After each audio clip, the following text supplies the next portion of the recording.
This new one. Perfect. Thank you, Lola. I was just going to do that. Um, Perfect.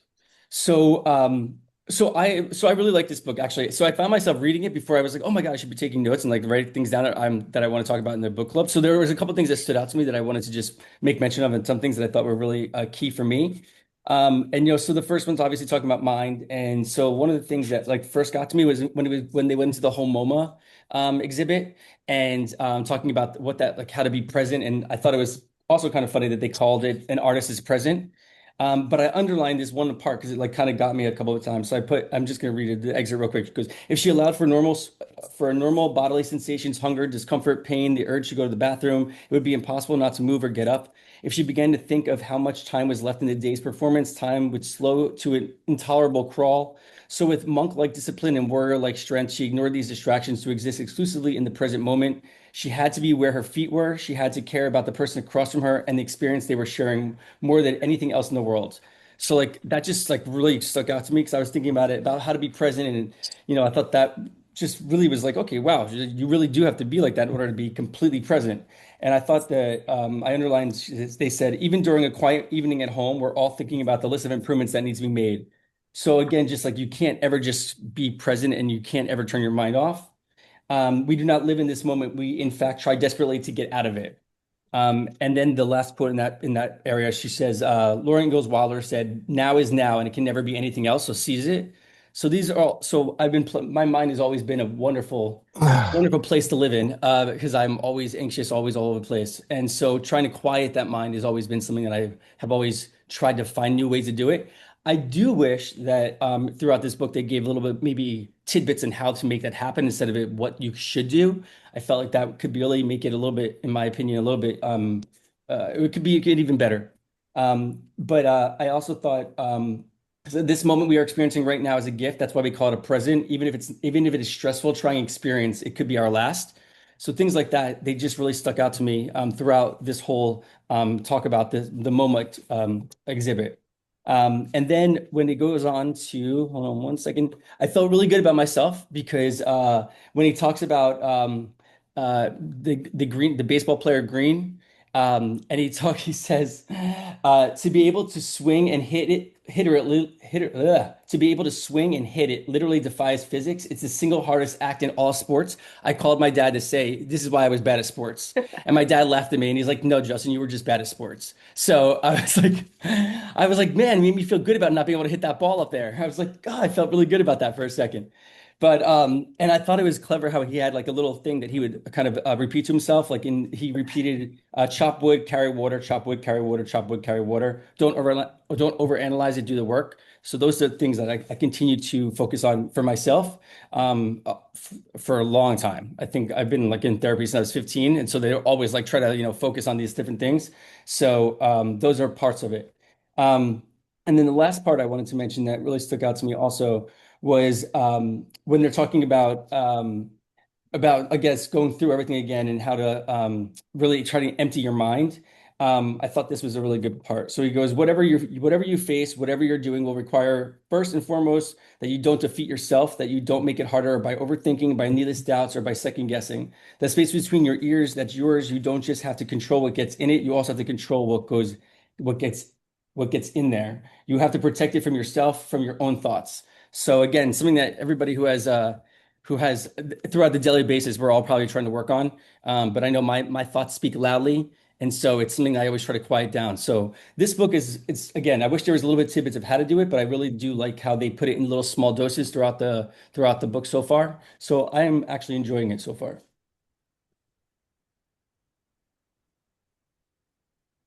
Well, I will follow that one back up. I also very much enjoyed this one. I know this is the third one of Ryan Holiday's that we've read over the last 6 years here now with Ego is the Enemy and Obstacles Away, and both really enjoyed those ones. And I do like his style of writing.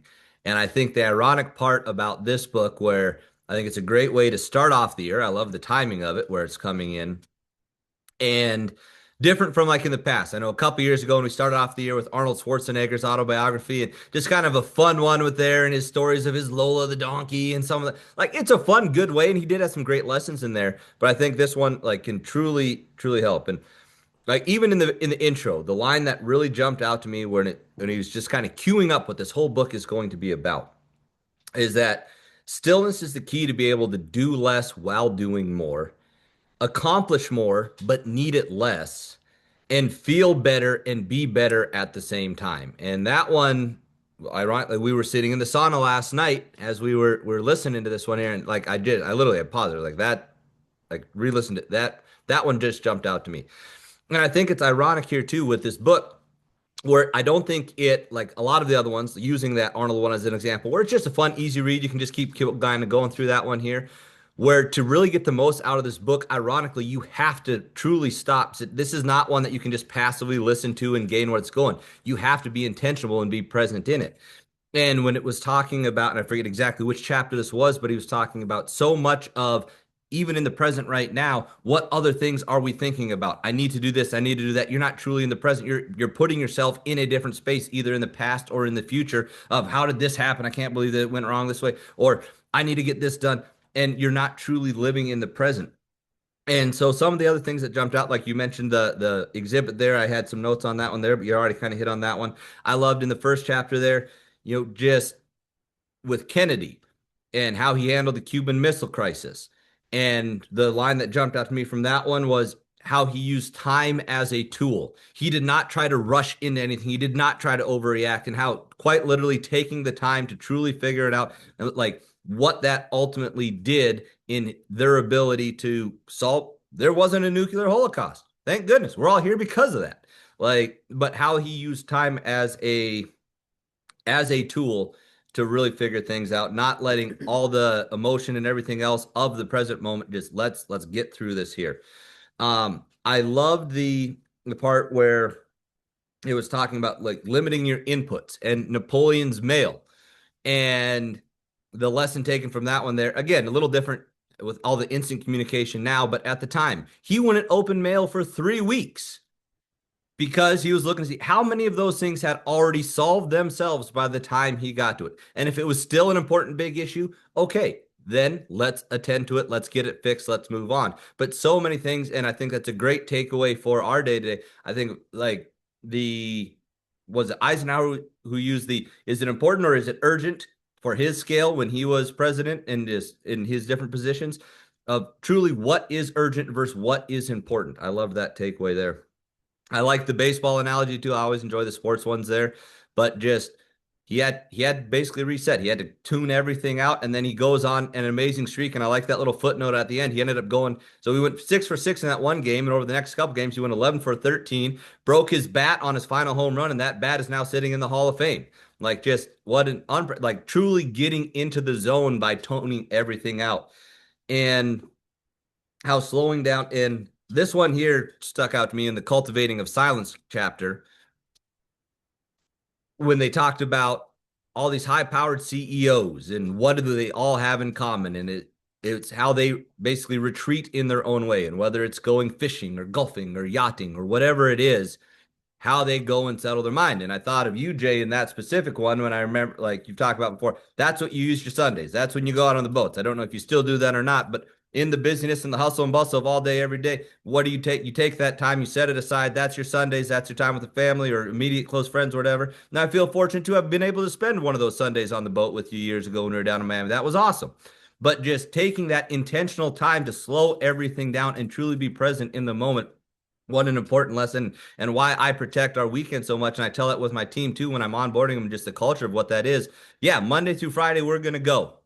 But your Saturdays and Sundays should be you and your family and your friends, whatever you need to do to recharge. And I think this book is a great reminder of that. And I absolutely love how he called out the importance of journaling and what that does. And December 14th marked 5 years for me that I've journaled every single day since then. Write down some gratitudes of the day and of the different styles that he reflected on. I forget which one specifically it was, but for me, it's more of just like a daily recap. At the end of the day, I just sit down, but just the power of that, of being able to put down, of me talking to myself, creating my own blueprint of what went good, what went bad, and just reflecting on what the day was. And was this a good day? Was it a bad day? Was it what was going on? Who was I around? What was I doing? and being able to, if I really enjoyed it, repeat it. If I didn't, cut it out. But being able to write that down, and it is cathartic. And I do it at the end of every day. It's the last thing I do before bed. Sit down, write that down, and write 10 things I was grateful for on the day. It always puts me in a good place, quiets the mind, and I do sleep a lot better now because of it. I think I like that call out. And the very last thing, as it tied specifically to book club, I loved this line here when it was talking about the seeking of wisdom and reading. And it was Tolstoy. I cannot understand how some people can live without communicating with the wisest people who ever lived on earth. And another line, now cliche, is even more cutting. People who don't read have no advantage over those who cannot read. So, anyways, I am thoroughly enjoying this. Like I said, I enjoy Ryan Holiday's stuff. I'm loving that we're starting the year off with this one here. So, there are my takeaways. Yeah, I'll jump right in. So far, so great. I like to, when we start a new book, kind of look at the relatable material, like as you're reading, like, oh, okay, I can relate to that, or oh, do I have a situation that I kind of feel like, would apply? And then I also look at how can I apply, whether it's the teachings or the concepts to either something I'm already doing or what can I do and add in. And I have thoroughly enjoyed to the segment that I've gotten to at this point. But, I look at a couple of different things and I think to myself, stillness is truly the key. It is one of the aspects of my life that I feel very fortunate that I have applied to my life without it, necessarily maybe calling it stillness, but it's like my quiet time, my me time. Not in like a self-care, like, oh, I gotta go have me time and pamper myself. It's that quiet time. And I last year I my kind of like my word, my theme of the year was being intentional. And part of that intentional intention included being more present and also creating more of that me time, that quiet time. And I did that by waking up every morning at 5:30 and I would have at least an hour and a half to 2 hours of quiet time in my home to myself. And I use that in a lot of different ways, whether it was literally, what do I need today? I need to just sit here in my living room with my cup of coffee and just think, or maybe it is another time to shut my brain off and not let the distractions of to-dos, cloud, or maybe I did need that extra hour and a half to really knock out some quick to-dos to really help shape my day. And I would say that probably is what propelled me the most, not only in like growing my business, but personally as well. And it did allow me to be more present in a lot of things. And part of that intention of being present in 2025 was because I was constantly finding myself, like he says in the book, where you're not truly present because you're thinking of the future, you're thinking of the past, what did I not do? What do I still need to do? And I felt that anytime we would travel or be, at dinner at somebody's house when we should be, engaged in the communication and the family and the friends, I was constantly thinking of my to-do list and, or other ideas or whatever it may be. And I could never truly shut off my brain. And so I told myself last year, I want to be intentional with having the time to close those loops, to have that stillness. Well, at the time, quiet. I'm just going to call it my stillness time now. And it really, truly helped me, I think, achieve a lot of my goals throughout the year and become more present. However, reading this, and reading the example of the artist who sat there and was truly present, my first thought was, oh my gosh, like, did her brain hurt after that? Like, was she just so fatigued, like mentally? Because I'm sure she had a to-do list. And like, to not think about that, I was like, I think I would have probably ended up in the psych ward after that. I don't think I could have done that. But that also tells me that like I still have a ways to go to truly be present. And so I think this is just the book is just kind of showing me that there's more to my stillness and my quiet time that I need to achieve. Um, and to become more present when I am somewhere. And yeah, I mean, I like it so far. I love the stories. I love the examples. I'm looking forward to seeing what else is ahead in the next few chapters. Oh, and then like journaling. I think I should probably make that a goal for my year this year. I used to journal so much. Every day, every other day for years until I met this guy, and then life just became so busy and crazy. I never took the time after that. And then he started it again, and it's one of those weird things where I'm always like, man, I really wish I just, could sit down and journal. And the reality is I can. I truly can. I just have not made it a priority. And so kind of reading through that, I was like, okay, I think this is the year I need to start journaling again because I do want to expand my mind and put my thoughts down, recap my days, what worked, what didn't. I do a little bit of that just in my process of how I, run my business and take my notes and things like that. But not with like a structure for my own legacy and thoughts to revisit. So, anyways, yeah, this is great. I have a new goal for the year and still working on my being present.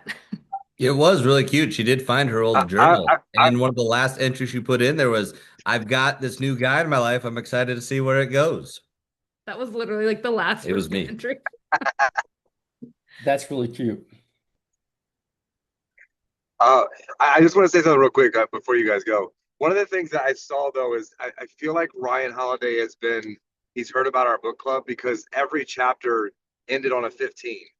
The last chapter ended on 75. Like every time I would read 15 pages, it would always be exactly on the beginning of the next chapter.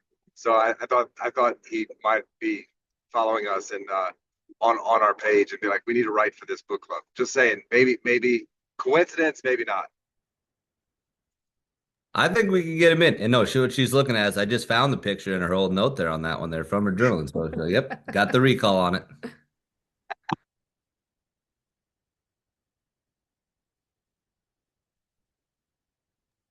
I'll go Who wants next. to go next? I'll go.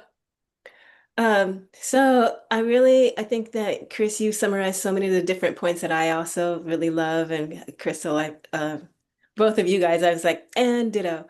But what I really appreciate, I love when a book lingers with me. And this is one of those books that I feel like not only lingers with me, but it keeps me accountable, um, because it reminds me I mean, in my wellness practices and offerings, I'm a yoga teacher. So I also, it's like kind of calling me out. I'm like, oh yeah, you know, so that's kind of nice. But I love that the focus also is on listening.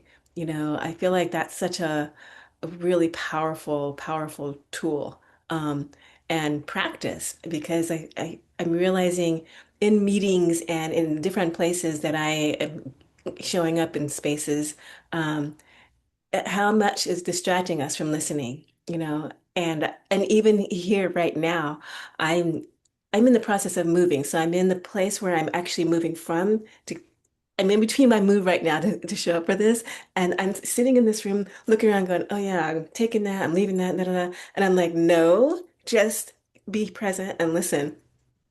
And but I find that the nice thing about this book is it lingers with me throughout the day and it reminds me to one of the things I literally tell people in my classes is like, stillness is a lost art. It's a lost practice, and I usually tell them at the end of the yoga practice when we're just laying there in stillness, and it's just like, we don't do this until we have permission because this is how you end class, you know. Um, and so I'm always talking about how to integrate different ways of stillness into our lives. And then I'm reading this book and I'm like, huh, I'm not doing 90% of these things. So I forgot, like journaling. I used to be an avid journaler. And, as I'm moving, I'm finding all these old journals and I'm like, wow, yeah, huh. And so I appreciate, like you said, Chris, the timing of the book because for me, there's a lot of new beginnings. It's a new year, it's a new home. Um, New, just fresh start for a lot of different things, and so it's helping me to push a major reset button in how I'm showing up, not only in my new space in my home, but also in relationships with people and how often I'm doing and thinking, like you said, Crystal, about other things when I'm present. I might be physically present, but my mind is like, you know, I've gotten to the point where I can be like 17 different places and be tuned in just enough to be able to comment and go, uh-huh, you know. And and I also know the difference, like with that, they're talking about that art installation where the artist just was present with people. And what really struck me was like the powerful impact of when somebody's fully present with a person. I mean, all she was just sitting. She didn't do anything, but people are so moved by when a person is fully focused and fully present. And I know that the times in my life when I've been with people and I feel like they're very present with me, and I'm so grateful for that. When I'm talking to them, I can tell they're really listening to me. And I also know the times when I'm talking to people and I'm feeling like I can stop talking. Sometimes you can do this. I stop talking to see if they noticed. And sometimes they don't, you know? And I've been guilty of that too. So I'm not like pointing. I like that this book is just, for me, it's a big accountability. And I feel like each chapter is like, oh, this is so good. And even like, what you're talking about, Chris, about Napoleon opening his mail. When I first like I saw that, I was like, huh, how does that translate to today? Could I go that long without answering emails and opening my mail? That's unrealistic.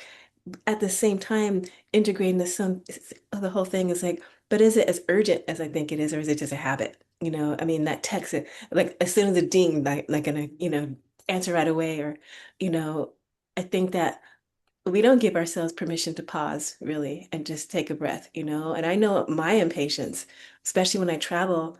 Um, when I was living in France, I remember being the ugly American, like, come on, hurry up. I'm waiting in line going nowhere after the post office, but I was so mad that they were having a conversation and asking how your family is. And I was like, customer service here sucks, because I wasn't used to just that stillness of that rhythm, you know? And so for me, it just reminds me like slow my roll. I don't need nothing, everything isn't urgent, and other people's urgency isn't mine. And so I think that's a big one too, is not responding to other people's like sense of like urgency. It's like, no, actually it's okay if I take my time. So that's about all I have to share. Like most people, I'm getting over something, so I'm going to stop talking before the coughing starts. But I'm also really enjoying the book, and I'm definitely enjoying the accountability of being present, listening. Gonna find a new journal because I have all these empty journals of my intentions, and I'm gonna actually take one of them with me and use it. Good luck with your move. Give you credit for being here and moving.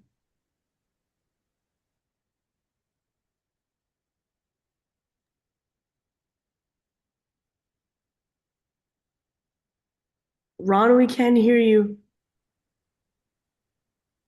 No, nothing yet.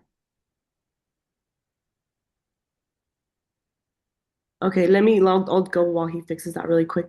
Um, so the biggest thing that I've noticed with this book, I do like it, I like it a lot, is that I don't have any stillness ever. I don't practice it.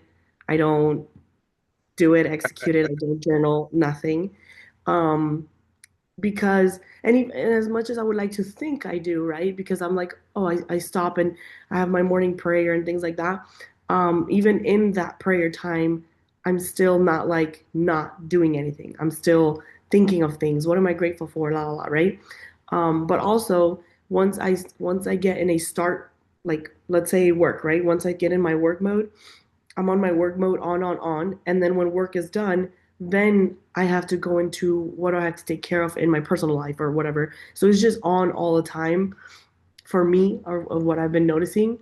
One of my favorite things, or one of the things that made me uncomfortable reading the book, was that exhibit of the girl that was just sitting there.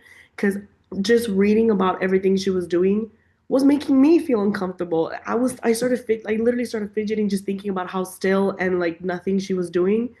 Um, I literally just started tapping, like I'm not really like a leg tapper, but I started tapping my leg just to have something to do or whatever. And I'm just like, girl, calm down, like it's not you there, right?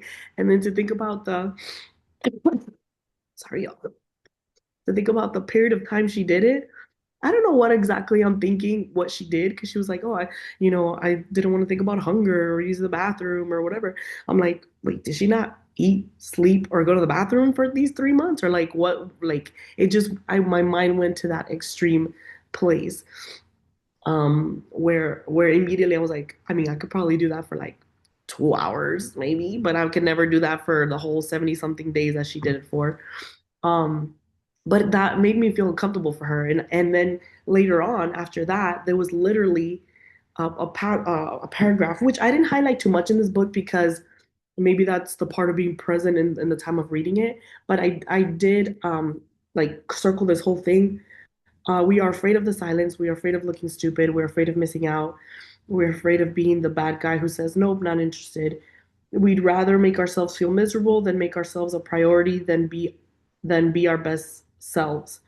Which all of that to me tied into the way that I felt, the uncomfortableness I felt reading about the exhibit, that I'm clearly afraid of the silence, right? Like I'm clearly like I don't want to sit in that silence. I don't want to not have something to do or whatever the case was. The other thing that I really liked was or that resonated was the Napoleon thing, right? He's like, "Oh, I'm not going to answer these things." I wish I could not answer some of these text messages for 3 days and see who can live or move or make a decision without me I type mean, thing, you know? Yeah, I I know. mean, I'm going to purposely ignore Jay's text for the next 3 weeks and see if he can figure out life without me.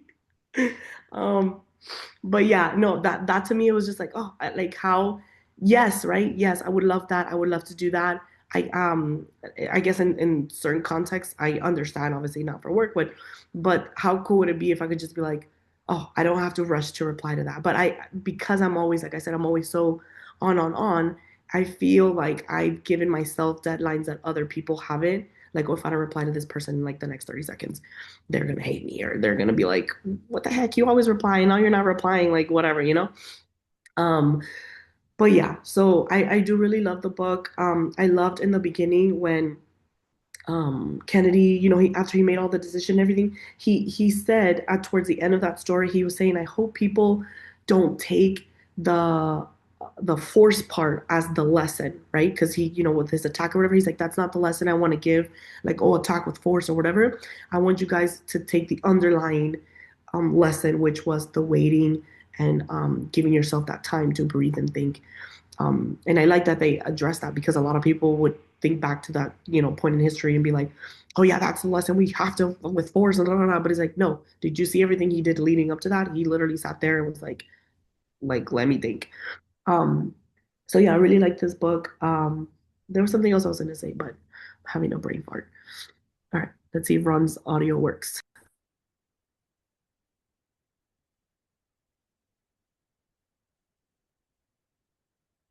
Oh, also welcome, Marlene. Thank you so much for being here with us. This is her first time on here. I just want to say there was a lot of people that asked to join the book club on Facebook, and only one of them showed up, and that's you. So good job. Arlene, would you like to go first? Would you like to go now? Yeah, I can go. Thank you for letting me in the club. But so it's my first time in a book club, so that's why I have all these post-it notes all over in front of me. So, and then I just kind of wanted to just share that I'm AUDHD, which adding to the topic of this book, it's so timely because I've been really working on myself for the last 7, 8 years in trying to be present. Because when you're neurodivergent, it's really hard, and then when you're in this industry, it's even it just adds to everything. And then it's like you guys, one of you had mentioned, like when you have team to discern what is urgent when someone's texting you and what's actually important for your biz, and like you spend supposed to spend 80% of your business work time on you, but it's often been the opposite way for myself. So it's been a real interesting period of time. My I usually have words for the year. So this year it's actually integrate, which is taking the lessons from 10 solid years of being in this industry to actually really do this. And I have my words from one of the trainings we had, which was like focusing on the spiritual, then the physical body, and then the education part. So this is kind of including all of it. And really, I like sort of saying it in mind, body, spirit instead. That's kind of softer for me. But and I've never been in a book club, so this is really cool. And I never knew what happened in book clubs, so this is like, ooh, this is exciting. Yeah, it's like a whole new world. So, from the first page, I really Yeah, like, thanks, Jay, for letting me in.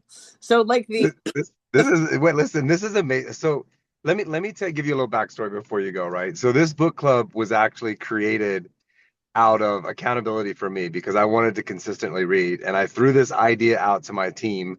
At the time, we had like 60 employees, and everyone said yes. And I was like, oh, I wasn't expecting anyone to say yes. And and Chris can correct me. I think 5 or 6 years ago, we launched this, and Chris has been with us the whole entire time, read every single book. wow. Um, and what Lola started off with, is very, very true. A lot of people say they're going to do something. The toughest part of this book club, I will say, is sticking with it, right? And what I did in the book club is I wanted to create something that people have a system to read 15 pages a day, and then we just get together and recap it because when you read by yourself, you kind of forget things, right? And so, like, as Chris talks and Crystal talks and Lola talks, like, it's just kind of a reminder of what you read. You're like, oh yeah, I remember that, and just kind of embeds it in our brain. So Mhm. that I don't know how other book clubs work. This is just how this book club works because I just know that it's effective. And I'm super happy that you're here and super happy that you like it. And we just as many people as we can inspire through this and help. I mean, again, I don't. We've read hundreds of books so far, and it's crazy how many books you can read when you just read 15 pages a day. And Ryan talked about it. It's amazing how much information you can put into your brain if you just have a system for it. So welcome, thank you for being here. Hope you are a long-standing book club. We've been doing this 6 years. Chris would never let me stop this thing. He's pretty much more in charge of this than I am. So Oh well, welcome. thank you, Jay. Thanks for reiterating it because it's true. It's like when you, especially if you have a neurodivergent brain on top of a neurotypical brain, to get it actually reinforced again, it's like, oh yeah, and then you're all saying it in different ways. So Yeah. like from the first page, I really, because I've actually read that the other book that he wrote, but I didn't actually remember because I have so many books. But and I don't really read them. I kind of flip, and I'll read like chunks of books, and so I've got so many books that are like sort of partially read. So this will be accountability for me too. And I've been wanting to join a book club, but I didn't know which one. And then it just happened. I fell upon Jay's magical stuff. So I go where the leader goes. So So happy you're here. thank you. So like the first page, like when he talked about the Roman life and really kind of describing the Roman chaos and like just the everything, it kind of it's very it's like 10 times more the distractions that we have when they're living in the uncomfort that they live. So like what we have is just gravy boat, but we have so much distraction from the little phone that we're on, right? Like it's interesting. And then on top of that, I've actually been dealing with a team member who makes everything so urgently important that I have to answer every single thing. And I've been really this last week just going, okay, now I can't do this anymore. So this stillness book in helping me clear my head of my husband's really good. He's an IT manager, so he's a completely neurotypical guy, spreadsheet, and he's just so logical in his. I would never put up with that.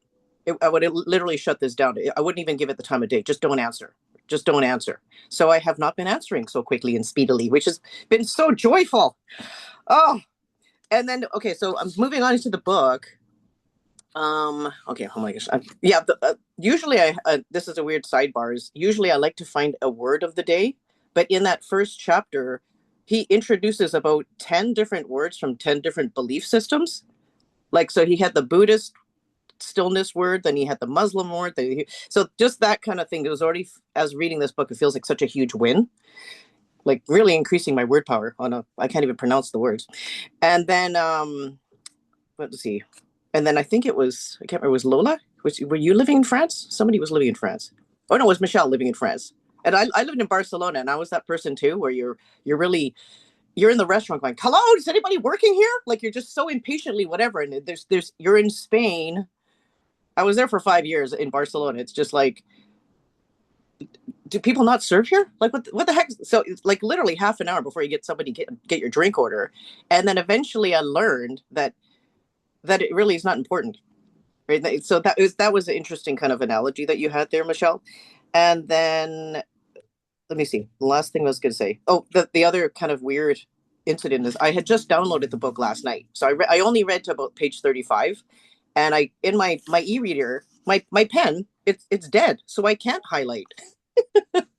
So it's kind of like it. Normally, I highlight like ADHD, and I highlight everything, right? So this time, I had to actually be present and read it. And sometimes I had to read it 3, 4 times to go, oh, okay, I lost my thing again. But to get to page 35 is a huge win for me. So, and then I just to lastly end on my notes of what I thought was my takeaway from the 35 pages I read was the chapter where it ends, like, how much better would the world be if we had more of this behavior from everyone, right? And I just all of us just stop and just breathe, you know. So yeah, that's my sort of takeaway for this first week. Arlene, I don't know if anybody's ever told you this, but you are such a light of such a great energy and such a great vibration. You have made my day being on here. I love your energy in this book club, and I'm sure everyone feels the same way. So thank you for starting our year, this book club off like this. It's amazing to have you. Oh, You're just a great light. I Wow. love so much love for you and Jimena, for seriously. Thank you for coming. I hope you stick around because I'm Oh, gonna I'm enjoy. sticking around, Jay. Okay, Sticking around. good. All right, Ron. All right. I think we've re-entered the Earth's atmosphere here, so we're good. We're good. So anyway, Happy New Year, and it's a blessing to be here with all of you again. So, well, I take a rather Augustinian viewpoint of all of this, and without the risk of getting into any particular topics, it reminds me of taking history of Western civilization, intro to philosophy in college in that liberal arts setup. And it took me back. I started the book, actually, I took it to Maui and I started a few pages. And as I'd walk the beach in that stillness time that I would be able to carve out, I was looking between the island of Lanai and Molokai as I'm walking. And I said to myself, there's a great expanse of water here, but between the islands, it's very narrow channels. And I said, that's where you're at. There's great landmass, a reasonable amount of landmass, which I was equating to where I was at in life. But there's a gap.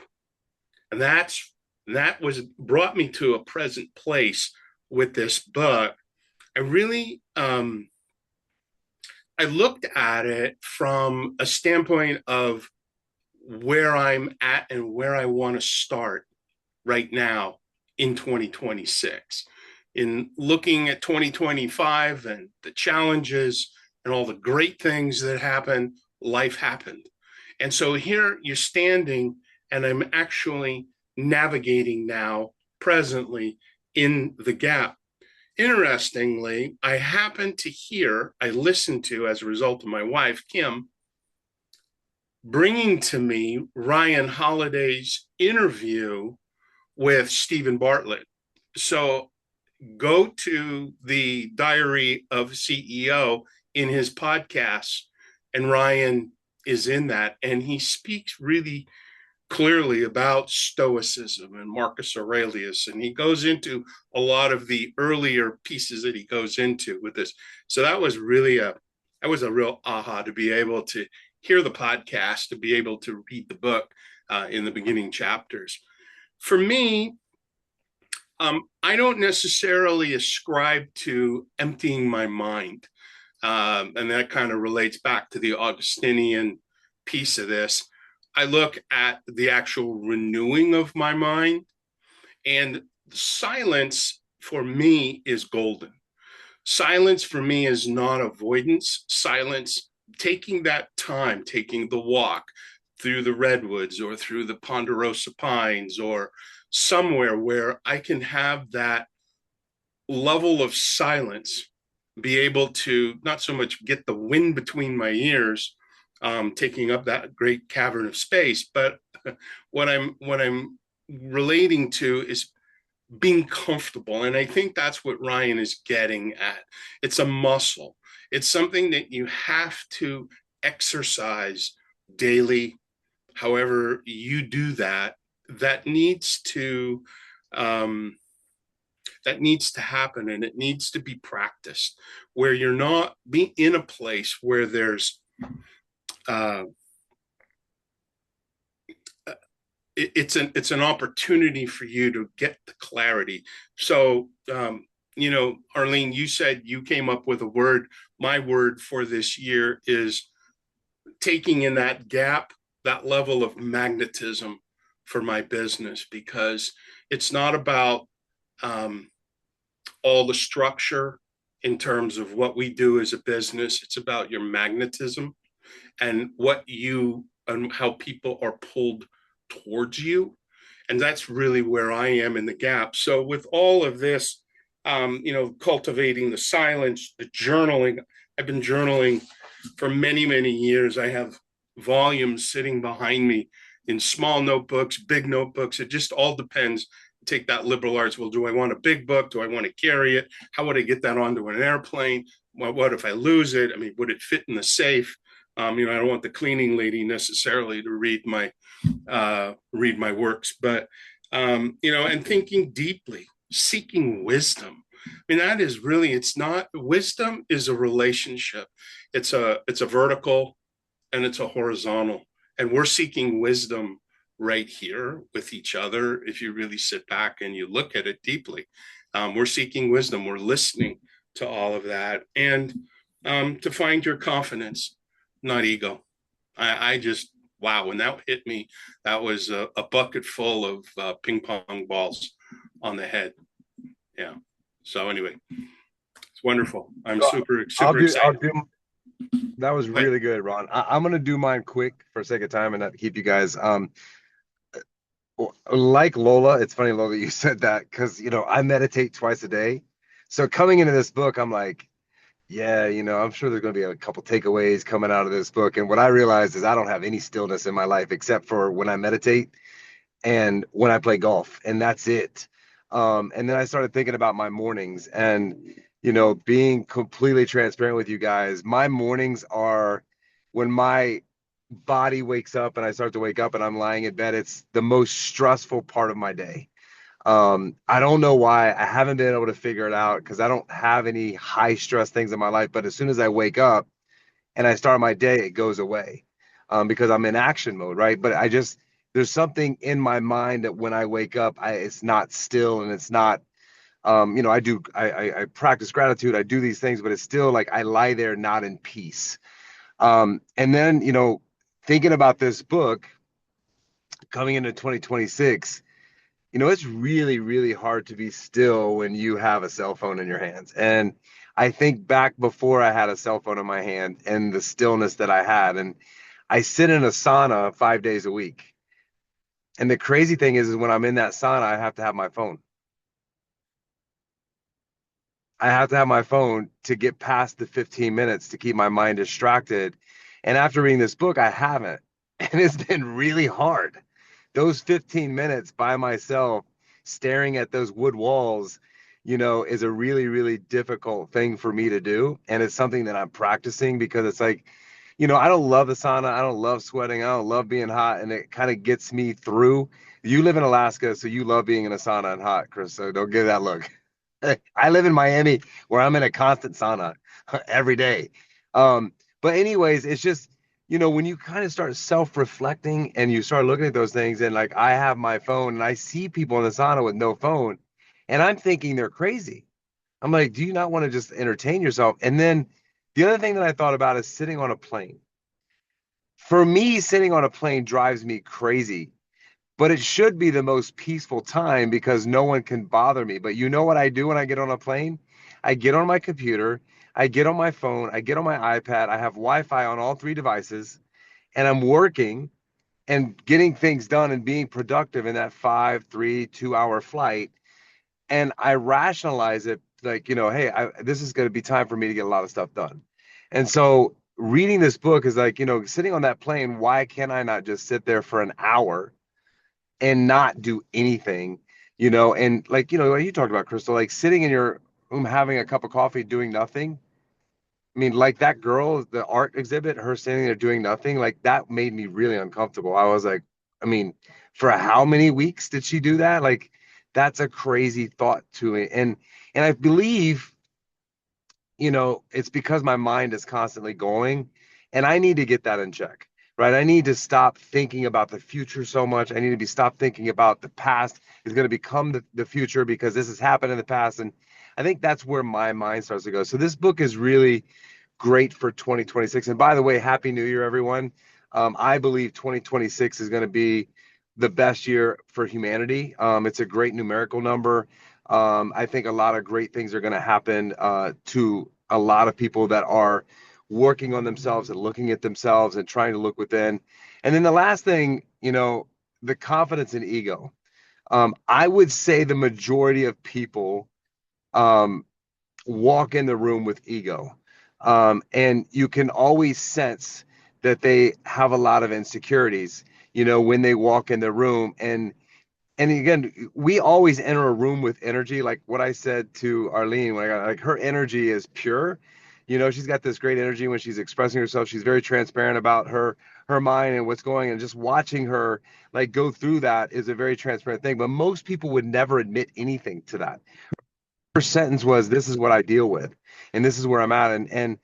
And so that's confidence. Like she's confident in herself and she's dealing with things.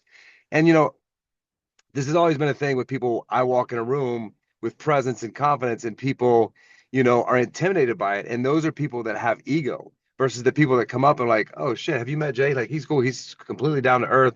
He's not what he appears to be on the outside. And so that confidence and ego, it really connected with me for the people that I meet that I don't like.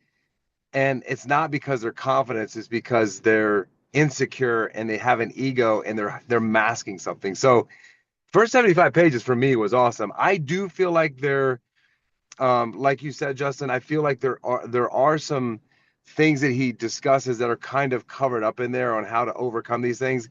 But I do believe Ryan is going to give us some blocking and tackling in the pages to come to kind of overcome. I feel like he's really good at setting things up and then kind of giving you a playbook on how to really practice stillness and, may it be through meditation. And the other thing that he also talked about, stillness is not stillness. Stillness doesn't mean you don't think. Stillness just means you do think, and you don't overthink. And so, and there was one thing in my notes. Let me pull this up real quick that I loved that he wrote in his book. Sorry, someone's calling me. I love that one you said. People who don't, I highlight that too. People who don't read have no advantage over the people that can't. That was really good. The less energy we waste regretting the past or worrying about the future, the more energy we will have for what's in front of us. I think that was just a remarkable sentence that I really, really loved. And there was one other one, maybe not. And then there's this last one. Ensure there's no such thing as full confidence or ever present confidence. We will waver. We will have doubts. We will find ourselves in new situations of complete uncertainty, but still we want to look inside that chaos and find that the kernel of calm confidence. That was what Kennedy did in the Cuban Missile Crisis. He had been through tough situations before, like it when his PT boat sank in the Pacific and all appeared to be lost. And so, like, when you're in that moment, the thing that I always say, to myself, and I forget the exact saying, but like, what's happening now, too shall pass. So whatever is going on in your life, you're so stressed about it today, and it's going to pass. But if you're in the moment versus worrying about what's next, that passing is going to take a lot longer because it's just going to stress you out. So I'm just feeling so grateful this year, to have everyone on here. Again, I thought we would, I went to the gym on Monday. Oh my God. It was so packed. It was crazy. Like it was like a nightclub. Like it literally, there were lines waiting on equipment. And I was like, it's going to be, it'll be 2 weeks and this will be over. And literally I went to the gym this morning and it was completely back to normal. So I was like, all the resolutioners were 2 days in, and then all of a sudden now it's back to normal again. So, hopefully we'll get some more people. We'll keep marketing this. And again, for me, it's just I love seeing light and I love helping people like you, Chris. You're such a great advocate for this and such a great reader and a great takeaway. I mean, you really are such a great person to have in this book club because you do such a great job of articulating the book. And really, for me, selfishly, you remind me of a lot of the things that I forget through the book. So I always look forward to this book club because you're always going to remind me of the key takeaways that spoke to me. I feel like things speak to us in the same way. So, and I'm just so grateful to have all of you here, and let's have a great year, and let's stick with it this entire year, and let's do something great together this year, you guys, as this group, and inspire as many people as we can, and have an amazing week. The next book, I've taken a sneak peek. My wife loved it. It's just like little short little things. I think it's going to be great on the heels of this book. And basically, it's going to be some blocking and tackling of what he thinks we should do as a human being in our life towards other human beings and towards our family and all those other things. So I think it'll be a great follow-up to this book coming after this book, which this one will be 2 more weeks, I think, as I calculated it. And then we'll be into the next book. So happy New Year, you guys. Thank you guys for being all a light. Thank you guys for showing up. And we'll see you guys next week.